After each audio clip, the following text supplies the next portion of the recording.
have been assembling the robot and making our design come to life. Currently, the shop has been going through our parts and transferring them from design to reality. Our machining department has been creating those parts, and then our welding department has been joining those parts together to make the final structure. We've been just building as we get our parts, and then our gearbox department has been mechanizing our structure and working with the electrical department to prepare the robot for programming and to make sure that it is ready to be driven as soon as possible.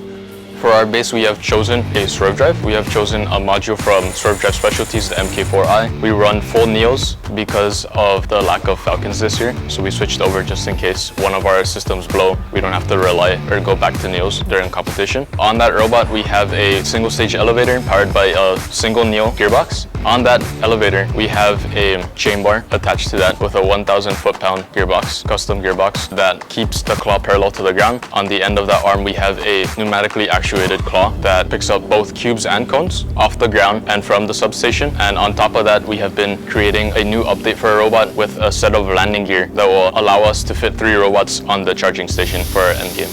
So over the past 2 weeks, the robot was taken, so we had to practice our logic using coding vat. And then last week, we have been testing on the intake because on Rubin, the arm and the elevator was taken off. So we had to test our PID and code on there to lock it. And then this week, we have been testing our PID on a drive and graphing it so we can look at the values and analyze it. The only challenge was that the robot was taken and the elevator and the arm were removed. We're hoping to create 3 levels so that we can press a button so that I can just go to each level without actually having to use like a joystick to move it. The highlight of the past 2 weeks was testing the code on the intake.